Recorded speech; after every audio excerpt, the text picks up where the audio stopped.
Magnificent Montague, starring Monty Woolley.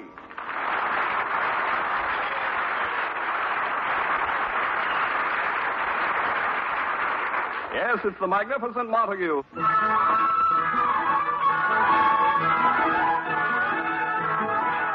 Today, Edwin Montague, to his great embarrassment, is known only as Uncle Goodhart, star of an afternoon radio program. But perhaps a few of you older folks remember him when he trod the Shakespearean stage and was known as the Magnificent Montague. And although radio has brought him a living and dubious fame, he still dreams of returning to the stage. Right now, the Montague apartment is enjoying a little peace and quiet, which means he is not home yet from his broadcast. Lily Boheme, his wife and former leading lady, and Agnes the maid are awaiting him for dinner. The telephone is ringing. Okay. The residence of Edwin Montague and Lily Boheme, Agnes the maid on this end. Come in, Roger. Oh, hello, Sam. Well, sure, Sam. Yeah, that'll be okay, Sam. Oh, sure, Sam, I'll tell her. Yeah, so long, Sam. Agnes, who is that? You're kidding. Well, I know it was Sam, but which Sam? Which Sam? How many Sams do we know? Oh, Sam Harrison across the hall. Give this lady $6 silver and a case of Snickers. Well, what do you want? He and his wife, Martha, have something to ask you. Oh, I hope they drop in before Edwin gets home. You know how he feels about the Harrison. I know how he feels about everybody except Edwin Montague. That's love, love, love. Oh, stop, Agnes. Just hope Sam and his wife get over here right this minute. No, I don't. She's taking a bath. Well, I hope Edwin's late. Oh, Sam only wouldn't continually try and sell Edwin life insurance. They're the only neighbors we've really ever had. You can have them. Oh, Agnes, please. I know Sam can be a little trying. I wish she'd stop trying with those corny jokes. Now, Agnes, we have to make them feel at home. We're the only neighbors they know since they moved in from St. Louis. Okay, I'll make them feel at home. I'll put on a St. Louis Cardinal uniform. Oh, Agnes, stop pretending you don't like the Harrisons. Don't they pay you $1 an hour on your nights off for sitting with their daughter, Gwendolyn? Sure they do. And the kid takes it right away from me and gin rummy. Oh, no. She beats my brains out. Oh, that's Sam. I'm glad he got here before Edwin arrived. I'll get it. Come in, Sam. Sam? Uh-oh, it's the monster. Hello, Edwin. What's this hello, Sam? Oh, never mind. I come into my own house, and it's hello, Sam. So I said, hello, Sam. I thought you were Uncle Sam. Who else do you look like?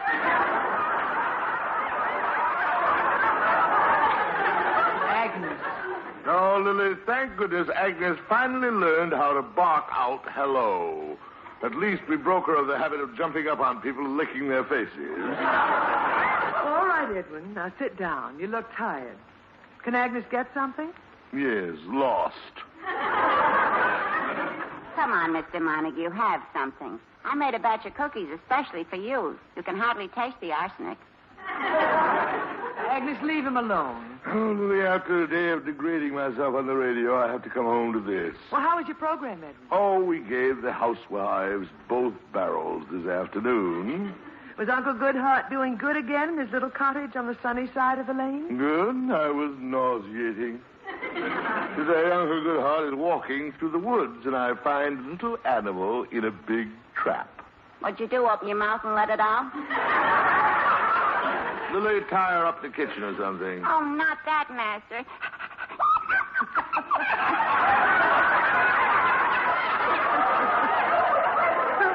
Oh, Agnes. Oh, Lily, I wish I could find something funny in life. Radio's got me. The Magnificent Montague rescuing little birds from traps and fixing their little broken legs. Now, Edwin. Oh, Lily, to once again tread the boards in Hamlet. Othello, Macbeth. Oh, for the smell of grease paint. I know. It's been a long time, Edwin. Yes, Lily. Now, the only time I smell grease paint is when Agnes makes French fried potatoes. He's nuts. How could they smell from grease paint? I fry him in suntan oil. Agnes, must you take him up on every... There they are. I'll get it. There who are? Edwin, Sam Harrison and his wife, Martha, want to ask... Oh, no! Now, Edwin, be nice to them. Ah, Mr. and Mrs. Harrison. How do you do, Mr. and Mrs. Montague? Heard your program this afternoon, Mr. Montague, and I said to Martha, they pay him for that?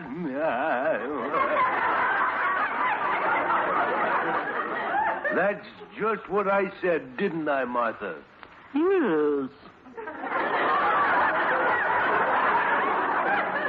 Well, don't just stand there in the hall. No. Oh, yes. Come in a little.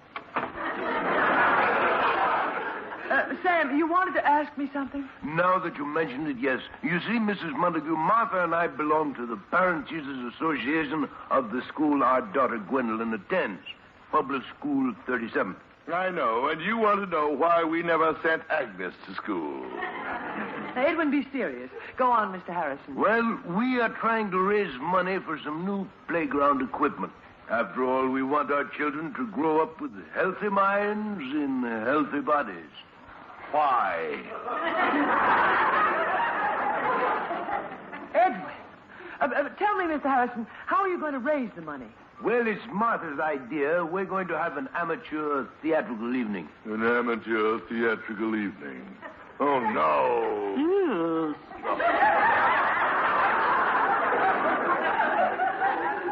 A theatrical evening. We want you to be in it. Lily, back in grease paint again. The lights, the excitement. I'll be where everyone can see me. You certainly will be. You're taking tickets. Ticket. Yes. So I'm a ticket taker. I suppose my wife, Lily, will be an usher. Oh, no. We understand she has talent. Oh, she has the talent of the family. That's what the man said. Mr. Harrison, it may come as a shock to you, but for years I was known internationally as the Magnificent Montague. Oh, I do declare. Now, do you remember? The Magnificent Montague. By George, it all comes back to me now. Didn't you appear in St. Louis? Many times. That's it. We saw you wrestle Gorgeous George. Look, Mr. Harrison, Edwin was regarded as the foremost Shakespearean actor in America. Thousands of theatergoers still remember his voice. And they have the broken eardrums to prove it. Agnes, is that your voice, or are they delivering coal in the neighborhood? Edwin. Mr. Harrison, Edwin and I could do a scene together for your PTA theatrical. Fine. What would you do? Scene from Shakespeare, naturally. Oh, I'm afraid that's impossible, Mr. Montague. You see, we already have something from Shakespeare. The balcony scene from Romeo and Juliet. Really? And who are the stellar actors about to perpetrate this crime? Yeah, I'm Romeo. You're Romeo? Yes, and guess who's Juliet? No. Yes.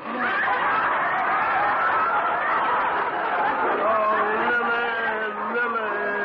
Shakespeare has lived in the hearts of men for 300 years, but he'll never survive this blow. Well, Edwin, we could do something else. You could recite a poem. Say, that would be Jim Dandy. A little Mother Goose for the kiddies. Mother Goose. Well, now, Edwin, remember how beautifully you used to do The Minstrel Boy? Oh, no, not that again. Quiet, Agnes. Go ahead, Edwin. The minstrel boy to the wars is gone. In the ranks of death you'll find him.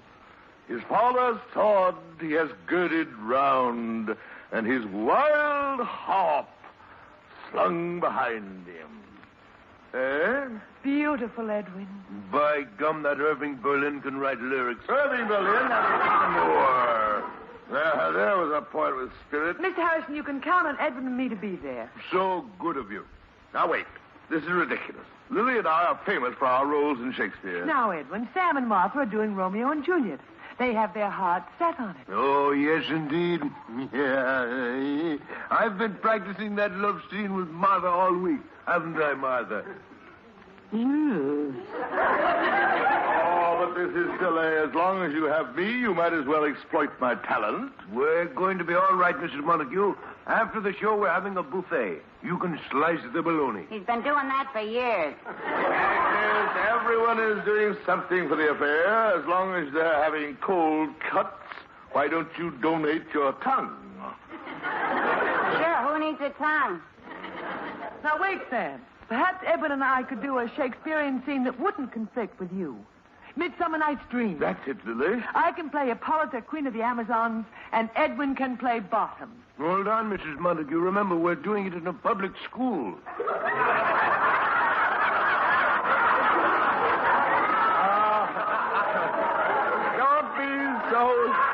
Don't be stupid, Sam. Don't be stupid, Sam. It's a famous play. But Lily, I've never played the part of Bottom. But, Edwin, you love it. You play a weaver who falls asleep in a forest. Good. A magic spell is cast over you. Fine. When Bottom wakes up, you have the head of a jackass. The head of a jackass. Here's where the bottom falls out of the PTA.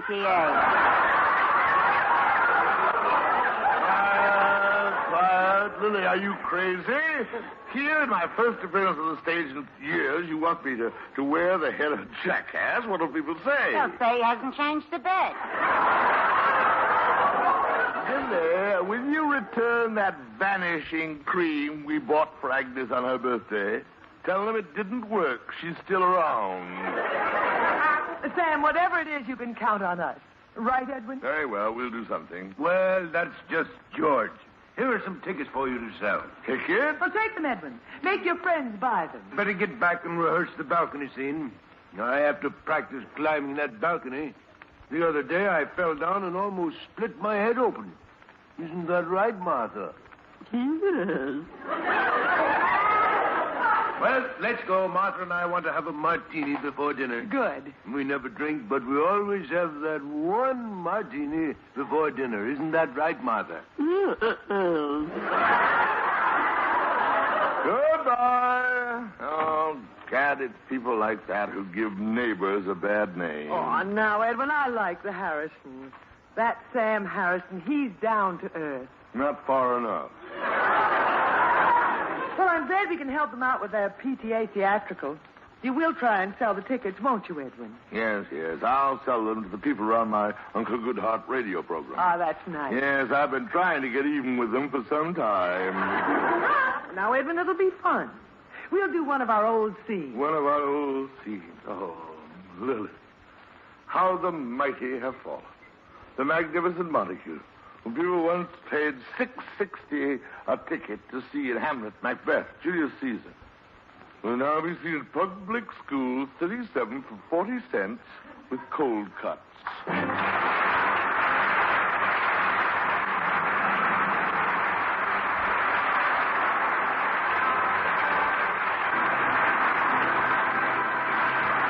We'll be back with the Magnificent Montague in just a moment. P-R-O-G-R-E-M. Ugh. U-G-G.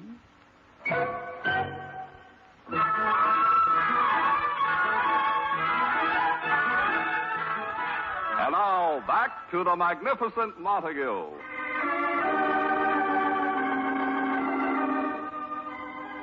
It is the day of the PTA theatrical. He is just finishing his Uncle Goodhart broadcast. Listen. And so, Ronald, remember, as you ride out on the highway, always keep your head high into the sun and light.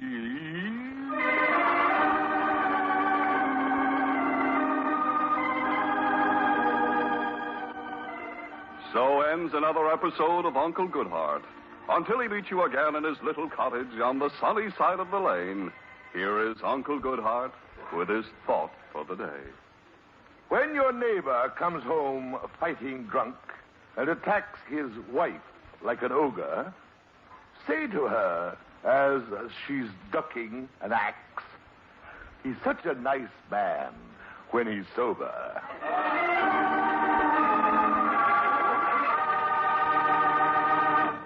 Okay, you're off the air, Mr. Montague. Great show. You really hit the listeners today. Someday they're going to strike back. They love you. The housewives have given you their heart. Good. Good, as long as the housemaids don't give me the knee. You're a big hit. The sponsor said he was thinking of sending you a nice note. Oh, come now. He shouldn't go to the trouble of learning how to write just for that. Please, no jokes about the sponsor. Ah, here's our director, Mr. Zinzer. Good show, Zinzer? Oh, it was a highfalutin humdinger. You see, Mr. Montague, it was a good show. Mr. Montague, I was supposed to tell you something. What? I forgot. Zinzer, I envy you. You can never get a headache. There's nothing there to ache. Zinzer, try and remember what it was. All right, let me see. Isn't it awful? Not even a glimmer. All right. Forget about it. I did. I know you did. Now, look, boys, before I leave, I'd like to send you some tickets. Tickets? For tonight, the PTA of Public School 37 is having a theatrical evening. My wife and I are appearing. Sure, Mr. Montague. I'll take 2. Here you are. Thank you. How about you, Zinzer? Well, I don't know. The wife and I were going bowling tonight. Bowling? This is an evening of culture, and it's for a good cause. She sure loves to bowl. How come, Zinzer? This is for the PTA. She has her own ball. Just tell her no bowling tonight. Boy, oh boy, I tell her no bowling tonight and she'll bowl me. Oh, Zinzer, you can bowl any night. Keeps her in condition. Zinzer, as a favor to me, buy the ticket. She's got muscles like a horse. Now, wait, Zinzer. Now, wait. My wife and I are going to appear. You've never seen us act. This is your chance. And it's cheaper than bowling. It is? A whole evening of entertainment for 40 cents, plus cold cuts. Oh, what are the details? Well, there will be a scene from Romeo and Juliet, some poetry. Yeah, I don't mean that. But you asked for the details. Yeah, about the cold cuts. Oh, no. See, my wife can't eat liverwurst. Zinzer, that's not the point. She breaks out in bumps. All right. Don't take the ticket. One piece of liverwurst and she looks like a bag of doorknobs. All right. If liverwurst is more important than Romeo and Juliet. Say, Mr. Montague, are you really going to do Romeo and Juliet? Well, not exactly. Our neighbors, the Harrisons, are doing it. It'll probably come out like the liverwurst. Big bumps all over. All right. Springer, why did you ask about Romeo and Juliet? Oh, I just saw it mentioned in a theater column this afternoon. Max Garland is going to produce Romeo and Juliet for Broadway. Max Garland? He's doing Romeo and Juliet. Oh, he used to be my producer. Imagine how far he'll get doing Shakespeare without me. Why, that nitwit, that nincompoop, that incompetent... That's him, all right. Who? Well, I just remembered that's the man who's waiting on the telephone for you. Zinzer, where's the phone? Here, I'll get the connection. Waiting all this time, get the connection. Oh, Helen, would you connect Mr. Montague's call up? What? No. Really? Zinzer, get Max. Helen, will you send the call up? Hello? Oh, here, Mr. Montague. Hello? Max, how are you, my boy? What do you mean? Huh? What do you mean? Am I available to do Romeo and Juliet? What was I born for? Be at your office at 8 o'clock tonight? Try and keep me from there, Max. Gentlemen, the Magnificent Montague rides again. Wait till I get home and tell Lily.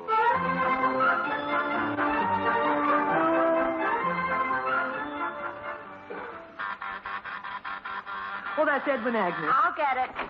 Lily, it's happened. He was thrown off the air. Quiet. Edwin, you're late. We've got to get to the PTA affair. Oh, forget it, Lily. Listen, Max Garland wants me to do Romeo. Oh, that's wonderful, Edwin. Now, let's hurry. Sam and Martha left an hour ago. Lily, you don't understand. I can't be bothered with amateur theatricals tonight. I have to see Max in a few minutes. Edwin, you can't run out on them. They have you listed on the program. Lily, are you mad? Max wants to see me tonight. Tomorrow may be too late. He may get Maurice Evans, Laurence Olivier, or any other of those young squirts who think they can play Romeo. Well, what about the people who are coming to see you tonight? I suppose they're unimportant. Oh, let them see me on Broadway for $6.60 without cold cuts. Just plain ham. Agnes, I'm in a hurry, but tomorrow, remind me, I owe you an insult. Oh, Oh, what will I tell the Harrisons and all the people who are expecting me? Oh, tell them I've been drafted. Tell them anything. Gad, it's almost 8 o'clock. I've got to see Max.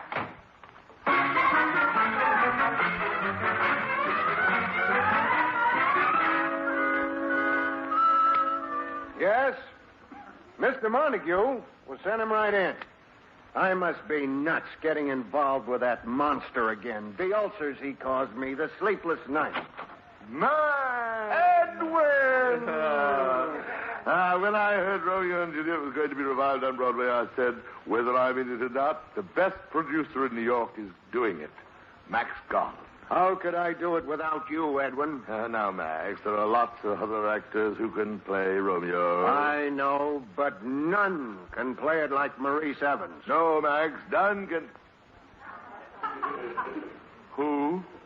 Maurice Evans. That's who I'm getting to play Romeo. Maurice Evans is playing Romeo. What am I playing? Juliet? No, you're playing her father. I, Edwin Montague, playing a bit. No, wait, Edwin. You're too old to play Romeo. Too old? Max, I always thought you'd reached the height of stupidity. But I underestimated you. You reached new heights.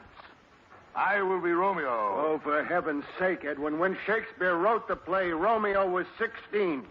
If I put you on as Romeo, people will think it's the original company. Why, you ungrateful... Edwin, please, let's not start again. I want you in the play, but give me a fighting chance. Give me a fighting chance. Give me a chance to show you. I can do Romeo. I'll arrange an audition tomorrow. Lily and I... Impossible. I'm signing the final papers with Maurice tomorrow morning. Just let me read it for you. Excuse me. Hello? Oh, hello, dear. What? Oh, no. Was that tonight? Yes, dear. Yes, dear. Yes, right away. Sorry, Edwin, that was my wife. I gotta run. Max, if you just... Edwin, I'm late. My wife is dragging me to some horrible affair tonight. PTA amateur show or something at Public School 37. If you just hear me as Romeo... Edwin, the thing has started already. Sorry. Oh, the stupid, ungrateful... PTA? Public School 37? Ha-ha! Max, you are going to hear me as Romeo. Oh, Gad, I hope I'm in time.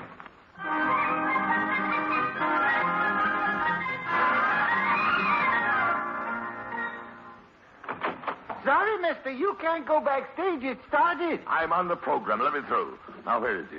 Oh, Sam. I'll speak to you. Mr. Montague, your wife is on stage. She's just finishing. Let my keen knife see not the wound it makes. Lady Nor Macbeth. heaven peep through the blanket of the dark to cry, hold, hold.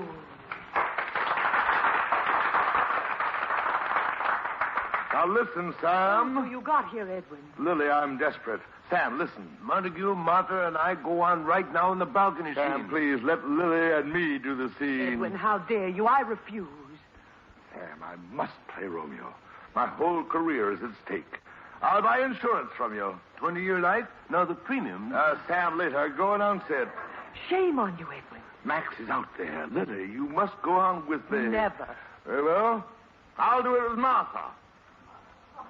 And now, ladies and gentlemen and friends of the PTA, Mr. Edwin Montague and my wife, Martha Harrison, will do the balcony scene from Romeo and Juliet.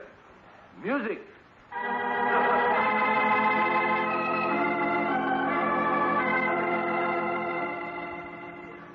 But soft, what light through yonder window breaks?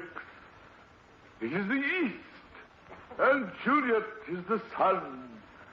Arise, fair sun, and kill the envious moon. Ah, it is my lady. Yes. It is my love. Yes. She speaks, yet she says nothing. The brightness of her cheek would shame the stars as daylight doth a lamp. Oh, that I were a glove upon that hand. Might I then touch that cheek? Yes. She speaks, Oh, speak again, bright angel. She speaks again. Juliet, by a name. I know not how to tell thee who I am. My name, dear saint, is hateful to myself because it is an enemy to thee. I, sweet Juliet, am a Capulet. And you? Yes? Are a Montague. Yes. Oh, blessed night. I'm afeard all this is but a dream. But I must fly. Juliet. Yes? My heart. Yes? My sweet. Yes? My dove. Yes? I go, but wilt thou leave me so unsatisfied? Yes. Then I must fly. Oh, this is ridiculous. Bring down the curtain. Edwin, how dare you? Lily, I'm ruined. Oh, Mr. Montague. Oh, Sam, you're crying. It was the most beautiful thing I've heard since Cohen on the telephone. Lily, I'll never show my face again. Don't be silly, Edwin. As soon as it was over, Max rushed backstage. Lily, no, where is he? Oh, I sent that rascal packing. You sent him away? He wanted Martha. Martha, for Romeo and Juliet? No, he wanted her to star in a revival of No, No, Nanette. No! Yes.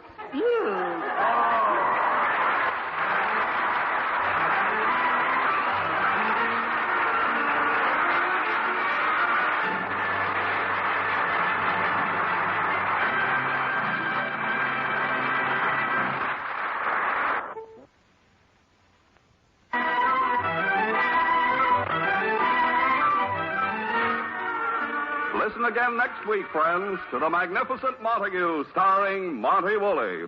The Magnificent Montague is written by Nat Hiken and Billy Friedberg. Anne Seymour is Lily, Pert Kelton is Agnes. Also heard tonight were Art Carney, Johnny Gibson, and John Griggs. Jack Ward at the organ. This is Don Pardo speaking.